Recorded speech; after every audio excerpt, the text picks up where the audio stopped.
መዘምራን እግዚአብሔር ይባርካችሁ። በጣም ግሩም መዝሙር ነው። የኛ ተስፋ የተሰራው በክርስቶስ በጽድቁም ነው። አሜን። በክርስቶስ በጽድቁም ነው። ክርስቲያኖች ከሁሉም ሌሎች ሃይማኖት ተከታዮች ልዩን ያደርጋቸው ነገር አለ።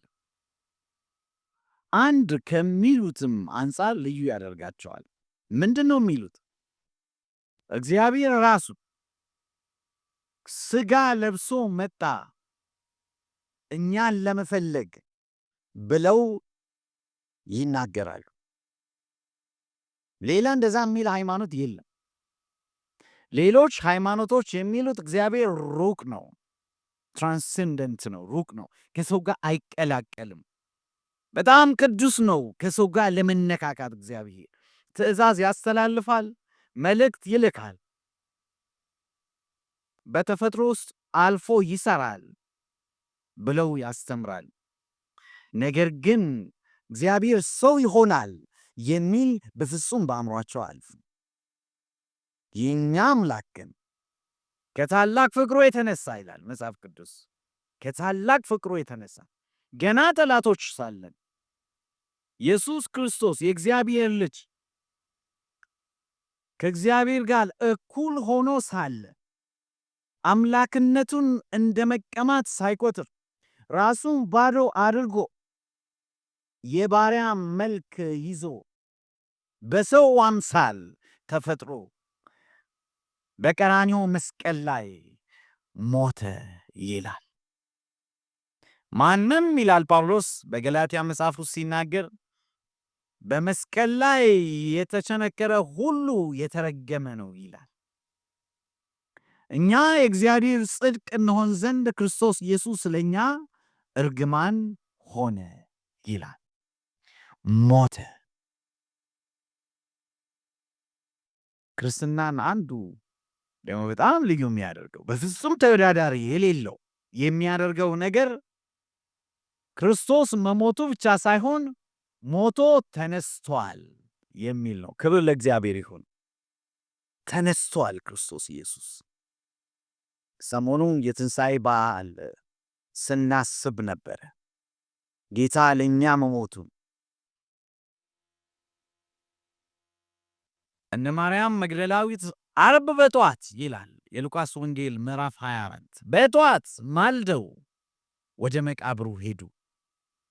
ማርቆስ ወንጌል ውስጥ ደግሞ ሲናገር ማን ድንጋዩን ያንከባልልን ይሆን ብለው እያሰቡ ይሄዱ ነበር። ሴቶች ጎበዞች ናቸው።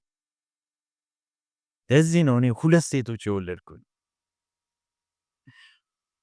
ወንዶቹ ተኝተው ያንኮራፋሉ። በዛ ሰዓት ወንዶቹ አይሁድ መጥተው ይይዙናል ብለው ፈርተው ተሸሽገው ተደብቀው ነው ያሉት። ሴቶቹ ግን የፈለገውን ዋጋ እንከፍላለን፣ መሞት ካለብን እንሞታለን፣ ቢያንስ አካሉን ሽቱን ቀባለን ብለው ሌሊት ተነስተው ወደ መቃብሩ ሄዱ። ወገኖቼ ክርስትና ምን ያክል ታውቃላችሁ አይደለም፣ ምን ያክል ቤተ ክርስቲያን ውስጥ ቆያችሁ አይደለም፣ ምን ያክል ዘመራችሁ አይደለም፣ ምን ያክል ሰበካችሁ አይደለም። ዋናው ነገር ክርስትና ምን ያክል ግለት አላችሁ። ፓሽን፣ ግለት። የክርስቶስ ነገር ሰላም ይነሳሃል ወይ ነው። ያ የገባህን ነገር ለሌሎች ለማካፈል ሰላም ይነሳሃል። እግዚአብሔር ካለስ አደርጋለሁ፣ ወጣለሁ፣ ሄዳለሁ የሚል ሰላም የሚነሳሽ የሚከሰክስሽ ነገር አለ ወይ? እነ ማርያም ወደ ኢየሱስ መቃብር በሌሊት ሽቱን ይዘው ተዘጋጅተው ሄዱ። ማን ያንከባልልን ይሆን እያሉ እየፈሩ።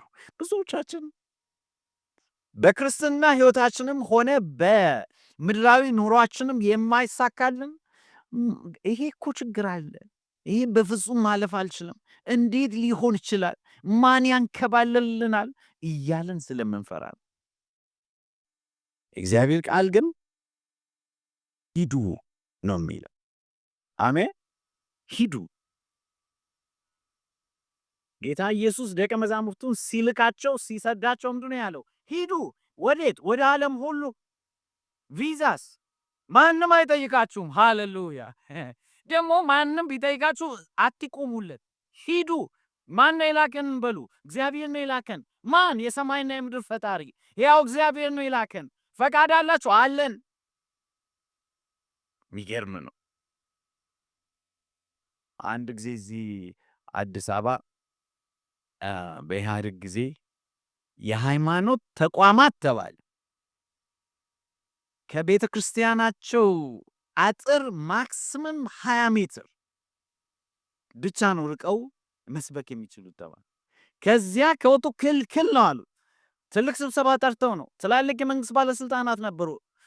በዛ ስብሰባ ላይ እኔም ከኛ ቤተ ክርስቲያን ከሄዱት ሰዎች ጋር ሆኜ እዛ ነበር። ከ20 ሜትር ውጪ ወጣችሁ ይህንን ወንጌል አትሰብኩም አሉ። ይገርማቸዋል። እኛ ቀስ ብለን ነው እድል ካገኘን እንናገራለን ብለን ስናስብ ነው። አንዳንዶቹ እናቴ ወዲያውን እጅ አነሱ። አንዳንዶቹ ተነስተው ቆም፣ እኛ የእናንተን ፈቃድ አንጠይቅም አሉ። ሃሌሉያ። እኛ ፈቃድ ያለን ገና የእናንተን ፈቃድ አንጠይቅም። ሰማይና ምድርን የሰራው እግዚአብሔር ፈቃድ ሰጥቶናል አሉ። አሜን። ይህ ጌታ ኢየሱስ ሞቷል ብለው ሊፈልጉት ሲሄዱ መቃብሩን ማን ድንጋዩን ያነሳልናል ሲሉ ተነስቶ አገኙ። ክብር ለእግዚአብሔር ይሁን። ድንጋዩ ተንከባለዋል። ሃሌሉያ። የምንፈራው አብዛኛው ምንሰጋለትን ነገር እግዚአብሔር አንዴ ሂዱ ካለን ኦልሬዲ ተንከባለዋል። ድንጋዩ ሄዱ፣ አካሉን ፈልጉ ይላል። አካሉን ሲፈልጉ አላገኙ። ማርያም ማልቀስ ጀመረች። አንድ አትክልተኛ የሚመስልን ሰው አየችና እባክህን አካሉን የት አደረጋችሁ? አንተን የወሰድከው ያስቀመጥክበትን ንገረኝ አለች። ሁል ጊዜ በአእምሮ ውስጥ የሚመላለሰው አንዲት ሴት ያንን አስከሬኑን ብታገኝ ምን ልታደርገው ነበር? ግን ግለቱ ነበራት። አሳየኝ ያስቀመጥክበት። ያው እንደምታውቁት ዘወር ብላ ስታይ ማርያም አላት። ሃሌሉያ። ከዚያ እሷ ደግሞ ምን አለች? ረቡኒ አለች። ጌታ ሆይ። ያን ቀን መልአኩ ምን አላቸው? እናንተ ሴቶች ለምን ታለቅሳላችሁ? ማንንስ ትፈልጋላችሁ? እርሱ ሕያው ነው። ሕያውን በሙታን መካከል ለምን ትፈልጋላችሁ ነበር ያለው። ጌታ ኢየሱስ ሕያው ነው። አሜን። ሕያው ነው። ተስፋችን ሕያው ነው። ምንሰብከው ሕያው ነው። የሚመጣልን ሕያው ነው። ሌሎች ወገኖቼ ማንኛውንም ሃይማኖት መሪዎች ተመልከቱ። ሁሉም አለቆቻቸው፣ መሪዎቻቸው ሟች ናቸው። በመቃብሮቻቸው ላይ ሄደው ነው አበባ ጉንጉን የሚያስቀምጡት። የኛ ንጉሥ ኢየሱስ ግን ሕያው ነው። ሕያው መሆኑን እንሰብካለን። አሜን። ሕያው መሆኑን እንሰብካለን። ጌታ ኢየሱስ ወደ ሰማይ ከመሄዱ በፊት ያለውን ወደ ኢየሩሳሌም የሄደበት ጊዜ አካባቢ ላይ የተናገረውን ከዮሐንስ ወንጌል ምዕራፍ 15 ላይ ከቁጥር 14 ጀምሬ እስከ 16 አነባለሁ። እንደምታውቁት አርስታችን መለኮታዊ ሹመት ይላል። መለኮታዊ ሹመት እንዲህ ይላል እግዚአብሔር ቃል፣ የማዛችሁን ብትፈጽሙ ወዳጆቼ ናችሁ። ከእንግዲህ አገልጋዮች አልላችሁም፣ አገልጋይ ጌታው የሚሠራውን አያውቅምና፣ ነገር ግን ከአባቴ የሰማሁትን ሁሉ ስለገለጽኩላችሁ ወዳጆች ብያችኋለሁ። እኔ መረጥኳችሁ እንጂ እናንተ አልመረጣችሁኝም፣ እንድትሄዱና ፍሬ እንድታፈሩ ፍሬያችሁም እንዲኖር ሾምኳችሁ ይላል። እንድትሄዱና ፍሬ እንድታፈሩ ፍሬያችሁም እንዲኖር ሾምኳችሁ ይላል። አጠር ያለ ጸሎት እናድርግ። ጌታ ሆይ የሚያስገርም ሹመት ስለሾምከን እናመሰግንሃለን። ምድራዊ ሰው፣ ምድራዊ ባለስልጣን፣ ምድራዊ ዕውቀትና ምድራዊ ሀብት የማይሰጠውን ሹመት እግዚአብሔር ልጆች የመባል የክርስቶስ ኢየሱስ ተወካዮች የመባል በእግዚአብሔር የተላኩ የእግዚአብሔር መልእክተኞች ልዑካን የመባልን ልዩ ሹመት ስለ ሾምከን በጌታ በኢየሱስ ክርስቶስ ስም እናመሰግንሃለን። ጌታ ሆይ እናከብረሃለን። ተመስገን። ጌታ ሆይ ይህንን ሹመታችንን እንድንረዳ መንፈስ ቅዱስህ ይርዳን። ቃልህን ገልጠህ ተናገረን። እኛ ዝም እንበል፣ አንተ ተናገር። እኛ አንታይ፣ አንተ ታይ፣ ክበር። በጌታ በኢየሱስ ስም አሜን።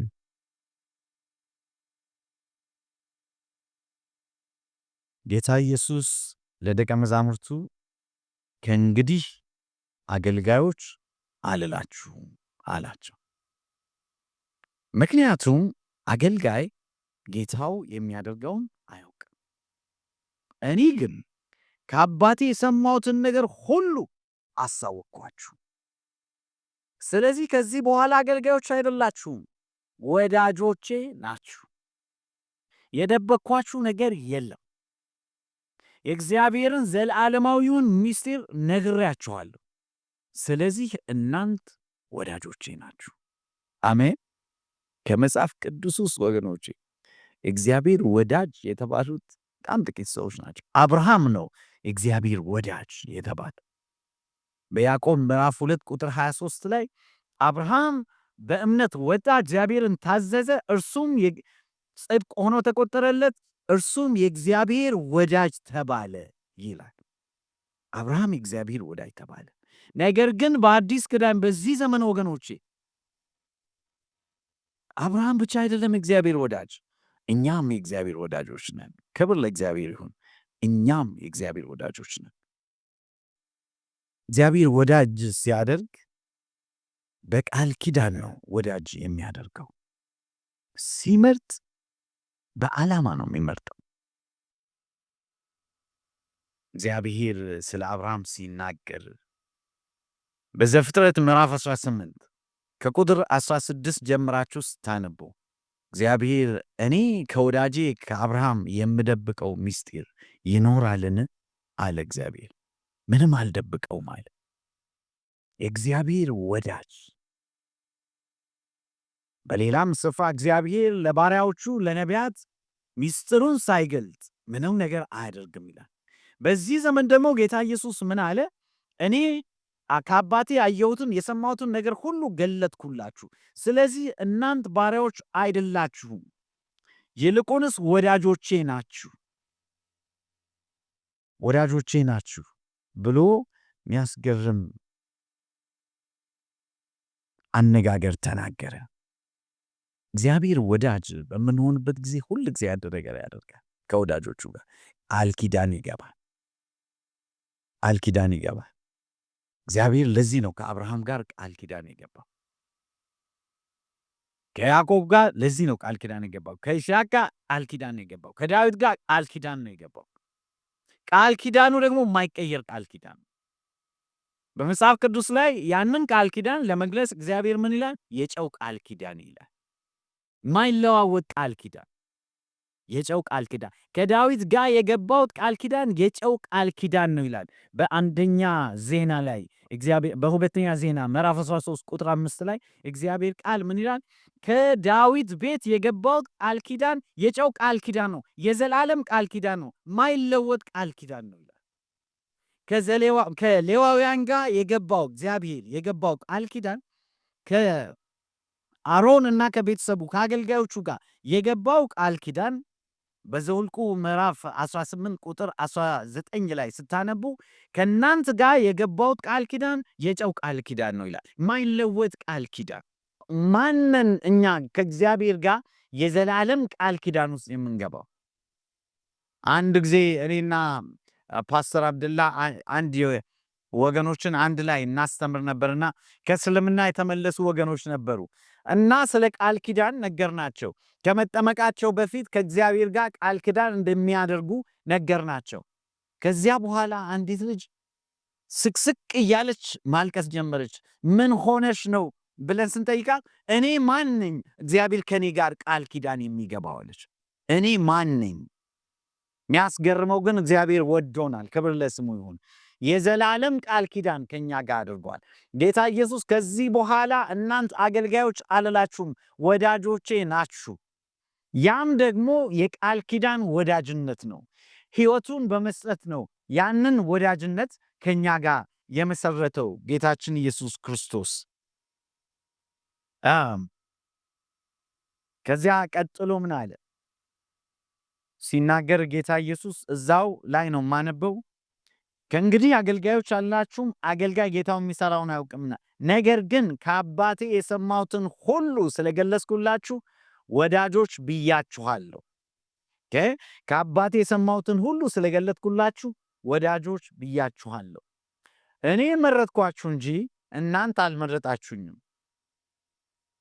እንድትሄዱና ፍሬ እንድታፈሩ ፍሬያችሁም እንዲኖር ሾምኳችሁ ይላል። ጌታ ኢየሱስ ምን አላቸው? እኔ መረጥኳችሁ እንጂ እናንተ አልመረጣችሁኝም፣ እንድትሄዱና ፍሬ እንድታፈሩ ፍሬያችሁም እንዲኖር ሾምኳችሁ አለ ለደቀ መዛሙርት። እንድትሄዱ ፍሬም እንድታፈሩ ፍሬያችሁም እንዲኖር። እንዲሁ ለጊዜ ብቻ ታይቶ የሚቀር ፍሬ አይደለም። ሰስቴይነብል የሆነ ቀጣይነት ያለው የማይጠፋ ፍሬ እንድታፈሩ ሾምኳችሁ ይላል። መለኮታዊ ሹመት የሚለውን አርዕስት የወሰነው ከዚህ ላይ ነው።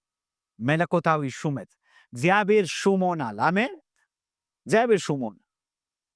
በምድር ላይ የምታዩቸው ጦርነቶች በሙሉ ሹመት ፍለጋ ነው። ወደዳችሁም ጠላችሁ አይመስላችሁም? ያ ወይ ሹመትና ገንዘብ ነው ሰው የሚፈልገው። ለዚህ ነው የሚጨራረሰው ያለ። ለዚህ ነው ወንጀል እየሰራ ያለው።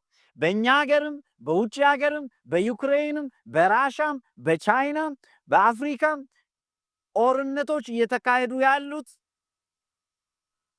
ሀገር ወዳድነን ስለሚሉ አይደለም። እሱ ውሸት ነው። ከሀገር ወዳድነት ማስክ በስተጀርባ ምን አለ? ስልጣን ፍለጋ ነው ያለው። ምንም አትጠራጠሩ። ገንዘብ ፍለጋ ነው ያለው። ኃይል ፍለጋ ፓወር ነው የሚፈልገው አብዛኛው ሰው። ያ ሁሉ ሆኖ ግን ለእኛ ግን የእግዚአብሔር ቃል ምን ይላል? ሾምኳችሁ ይላል። ክብር ለእግዚአብሔር ይሁን። ሾምኳችሁ። ክርስትናን ልዩ የሚያደርገው ይሄ ነው። እያንዳንዱ ክርስቲያን የተሾመ ነው። አሜን። በዘፍጥረት ላይ ራሱ እግዚአብሔር ሰውን በሚፈጥርበት ጊዜ ምን አለ? ሂዱ፣ ብዙ፣ ተባዙ፣ ምድርንም ምን አድርጓት? ግዟት፣ ወይም ሙሏት፣ ግዟትም ነው ያለ። ከመጀመሪያው ጀምሮ እግዚአብሔር ሹሞናል። አሜን። ያ እግዚአብሔር ሹሞናል። ባለስልጣኖች ነን፣ የእግዚአብሔር ሹመኞች ነን። ስለዚህ ሂዱ፣ ወደ ዓለም ሁሉ ሂዱና ፍሬ አፍሩ፣ ፍሬያችሁም እንዲኖር ሾምኳችሁ አለ ጌታ ኢየሱስ። በዮሐንስ ወንጌል ምዕራፍ 4 ላይ እንደምታውቁ ጌታ ኢየሱስ በሰማርያ ያልፍ ነበር። ኢንፋክት ሲጀምር ግድ ሆነበት በዚያ ማለፉ ይላል። ግድ ሆነበት ይላል። በዚህ ጊዜ ይላል ጌታ ኢየሱስ ሴትየዋን የሰማርያቷን ሴት ምን አላት? አንቺ ሴት እባክሽን ውሃ አጠጪኝ አላት። እሷ ግን አንተ አይሁዳዊ ሆነህ ከኔ እንዴት ውሃ መጠጣት ትጠይቃለህ? ምክንያቱም ይላል መጽሐፍ ቅዱስ ሳምራውያንና አይሁድ አይተባበሩም ነበር፣ አይጨባበጡም ነበር፣ አብሮ አይበሉም፣ አብሮ አይጠጡም ነበር። ምክንያቱም አይሁድ እንደምታውቁት የሰማርያን ሰዎች የተረገሙ ሰዎች ናቸው ብሎ ነው የሚጠሯቸው። የተረገሙ፣ የተናቁ፣ እግዚአብሔር የጣላቸው የማይፈለጉ ብለው ነው የሚያውቋቸው። ጌታ ኢየሱስ ግን ወደ እነዛ ወደ ተረገሙ ሰዎች ሄደ። ክብር ለስሙ ይሁን። አስቡ፣ አይሁድ እነሱን ያን ያክል የሚንቋቸው ከሆነ እኛንም ከነሱ ባልተናነሰ መልኩ ነበር የሚንቁ። አሁን ግን ማንም ንቆን አይችልም። አሜን። ምክንያቱም እግዚአብሔር ሹሞናል ኦልሬዲ። ጌታ ኢየሱስ ያቺን ሴት አንቺ ሴት ውሃ ስጪኝ ሲላት እንዴት ትጠይቀናል? ጌታ ምን ብሎ መለሰላት? ውሃ ስጪኝ የሚልሽን ብታውቂ አንቺ ራስሽ በለመንሽው ነበር፣ እርሱም የዘላለም ውሃ ከልብሽ ሁል ጊዜ የሚፈልቅ ውሃ ይሰጥሽ ነበር። እንዴ ይታለም በምንድን ነው የምትቀዳው ጌታ ሆይ? አይ ከኔ ይፈልቃል። አባታችን ያዕቆብ ከሰጠን ውሃ የበለጠ አንተ ልትሰጠን ትችላለህ? እናንተ አይሁድ በኢየሩሳሌም ነው የሚሰገደው ትላላችሁ፣ እኛ ደግሞ እንደተማርነው በዚህ ተራሮች ላይ ይሰገዳል ይባላል። ከዛ ጌታ ኢየሱስ ምን አለ? በኢየሩሳሌም በእነዚህ ተራሮችም የማታመልኩበት ጊዜ ይመጣል፣ እግዚአብሔርን በእውነትና በመንፈስ የምታመልኩበት ጊዜ ይመጣል ሲል እቺ ሴትዮ የሰማችው ነገር ነበር። ምን አለች? አንድ ቀን መሲሁ ሲመጣ ይህን ሁሉ እንደሚያስተምረን እናውቃለን አለች። ማናገርሽ እኮ እሱ ነኝ ያለ። ሃሌሉያ! ማናገርሽ እኮ አሁን እኮ ከአንቺ ጋር እየተነጋገረ ያለው እሱ እኮ ነው። መሲሁ እኮ ነኝ።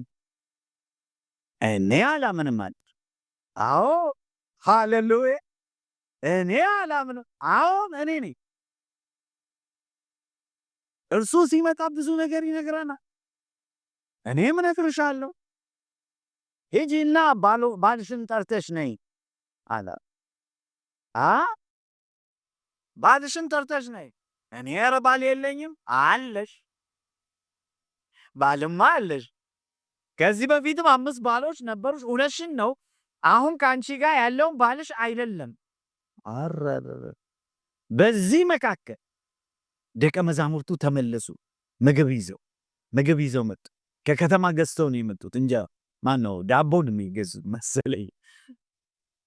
የዛን ዘመን ዳቦ በአንዲት ሳንቲም እንኳን ምናልባት 5 ትገዛላችሁ። እንደ ዛሬ አይደለም። በ20 ብር አንድ ዳቦ አይገዛም። ያኔ ገዝተው ሲመጡ ከሴት ጋር ሲነጋገር ሲያዩ ግራ ገባቸው። መጽሐፍ ቅዱስ እንዴት ከሴት ጋር ይነጋገራል? ያው አፍረው ለምን ከሴት ጋር ትነጋገራለህ ብለው ላለመጠየቅ ምን አልክ? መምህር ሆይ አራበህም? ምግብ ብላ እንጂ አሌት። እሱ ደግሞ የኔ ምግብ የአባቴን ፈቃድ ማድረግ ነው አለ። ሴትዮዋ በመሃል እነሱ ሲነጋገሩ እሷንም በጎሪጥ እያዩት እንደሆነ ስታውቅ እንስራዋን እዛው ተወችና አፈተለከች። እሷ ወደ ከተማ ሄደች። ወደ ከተማ ሄዳ ያገኘችውን ሰው በሙሉ ድሮ የምትሸሻቸውን ሰዎች፣ ድሮ የምታፍራቸውን ሰዎች፣ አመንዝራ የሚሏትን የሚሰድቧትን የነበሩትን ሰዎች ሁሉ አሁን እግኖር አደረገች፣ ረሳቻቸው። ያገኘችውን ሰው በሙሉ አዲስ ዜና አላለች። አሜን። ኑና እዩ ጉዴን የነገረኝን ያለፈውን ታሪኬን ሁሉ የነገረኝን እሱ ክርስቶስ ይሆንን ኑና እዩ ብላ ሰው ሁሉ ትነግር ነበር። የተለያዩ ሰዎች በዚህ ላይ ይሰብካሉ። በዚህ ላይ ከሰበኩት ሰዎች አንድ ቀን እኔ አስተርጓሚ ነበርኩ። ፍልውሃ ቤተክርስቲያን ከአሜሪካ የመጡ አንዲት ጥቁር ሴትዮ ይሰብኩ ነበር። ወደ ከተማ ሄደች። ወደ ገበያ ሁሉ ሮጣ ገባች።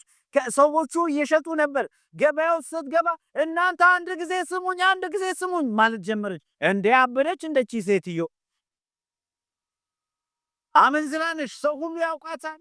አሁንማ በቃ ለየላት አበደች ሲሏት፣ እሷ ግን ስሙ ሕይወቴን ሁሉ የነገረኝ እሱ ይሆንን?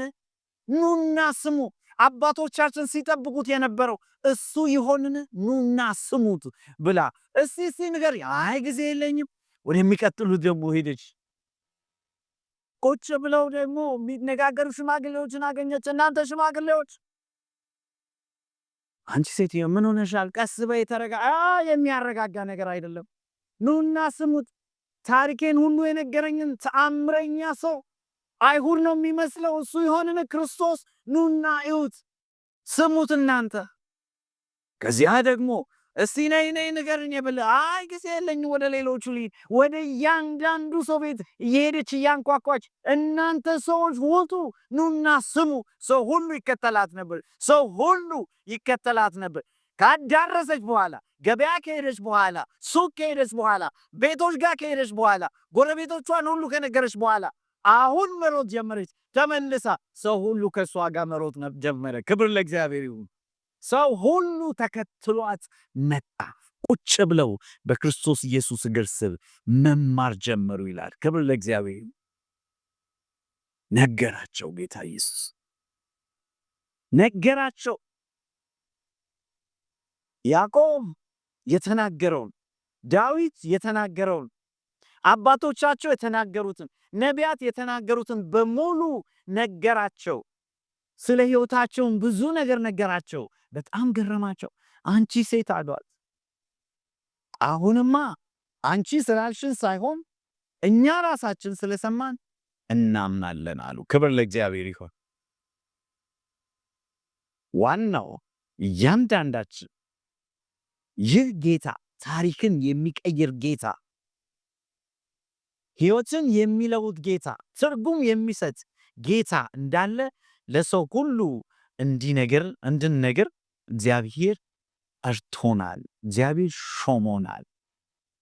መለኮታዊ ሹመት ያለን ሰዎች ነን።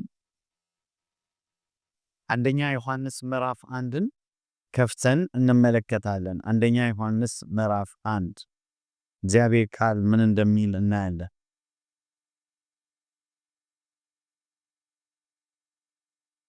ከቁጥር 1 ጀምሬ አነባለሁ። እንዲህ ይላል፣ ስለ ሕይወት ቃል ከመጀመሪያው የነበረውን የሰማነውን በዓይናችን ያየነውን የተመለከትነውንና የዳሰሱትን እንናገራለን። ሕይወት ተገለጠ፣ እኛም አይተነዋል እንመሰክርላታለንም። በአብ ዘንድ የነበረው ለእኛም የተገለጠልንም የዘላለምን ሕይወት እነግራችኋለን።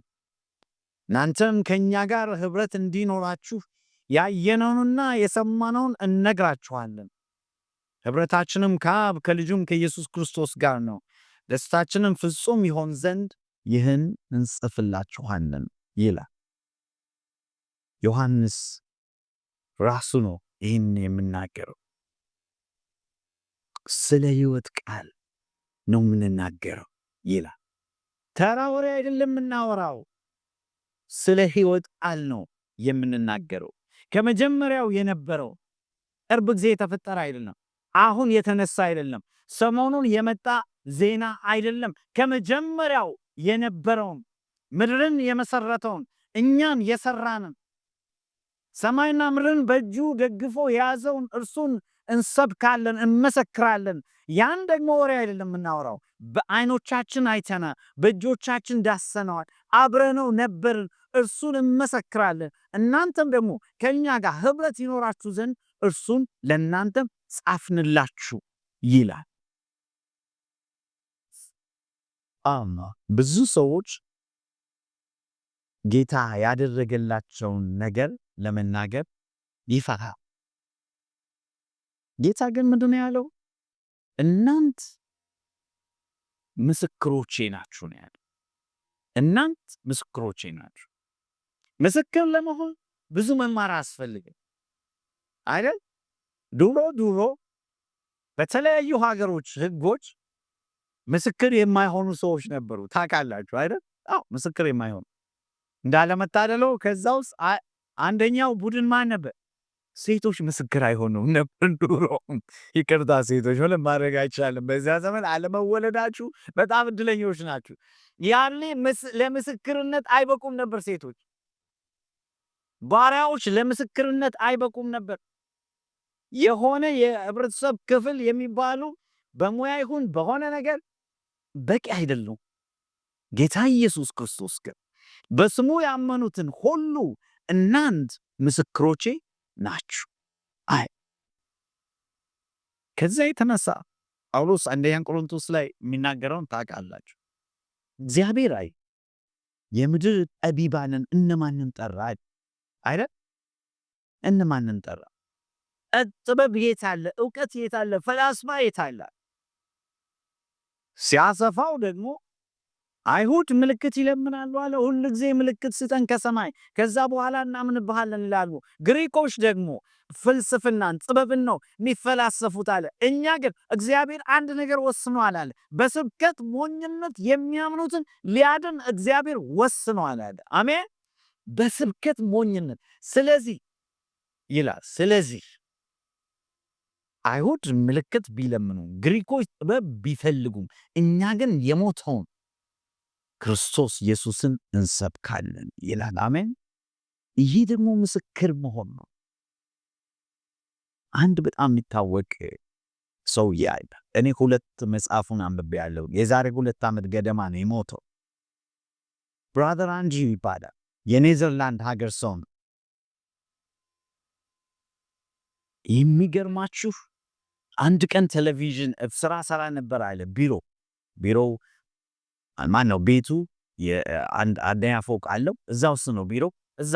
ከዛ ልጆቼ ቀን ተራራ ቀን ላይ ወደ እኔ ባባ ቴሌቪዥን ላይ የሚያስገርም ነገር እየተሰማ ነው ላይ አሉናል። ከዚያ ቀን ያኔ ቴሌቪዥን የለም አለ በእነሱ ሀገርም ለካስ። ስለዚህ ወረድኩኝና የሆነ ተአምር ካልተፈጠረ በስተቀር አዲስ ዜና ከሌለ በስተቀር አይኖርም። ስለዚህ ወረድኩኝ አለ። እዛ ስመለከት አለ የራሻ ወታደሮች ታንኮች፣ ብዙ ነገር የጦር መሳሪያ ይዘው ወደ ቼኮስሎቫኪያ እየገቡ ነው አለ። ፕራግ ወደምትባል ከተማ እየገቡ ነበር አለ። ከዚያ በኋላ ወዲያው አንድ ነገር ወደ አምቦ ይመጣል። ከጥቂት ዓመታት በፊት የዛ ሀገር ሰዎች ጥሩ ኑሮ ይኖሩ ነበር፣ ይዝናኑ ነበር። ትንሽ ረፍት ሲኖራቸው የት ነው የሚሄዱት? ቢች ነው የሚሄዱት፣ ለመዝናናት ነው የሚወጡት። አሁን ግን ቱሌት የራሻ ወታደሮች መግባት ጀምረዋል። ስለዚህ ምን ላደርግ አልኩኛል። ምን ባደርግ ይሻለኛል? ወዲያው ተነሳም መኪናዬን ጫንኩኛል። መኪናዬ ላይ ወደ 700 መጽሐፍ ቅዱሶችን ጭኜ ተነሳው አለ። ደግሞም ከዚህ በፊት ፈልጎ ገዝቶ ምን አይነት መጽሐፍ ቅዱስ ነው ይዘው የሚሄደው? የራሻ ቋንቋ መጽሐፍ ቅዱስ። በጣም በፍጥነት ቀኑን ሙሉ ነድቼ የቼክ ቦርደር ላይ ደረስኩኛል። እዛ ስደርስ በጣም ብዙ መኪናዎች ከቼክ ሀገር ሊወጡ ተደርድረው በሺዎች የሚቆጠሩ መኪናዎች ቆመዋል አለ። ወደዛ ለመግባት የቆመው አንድ መኪና የኔ መኪና ብቻ ነው አለ።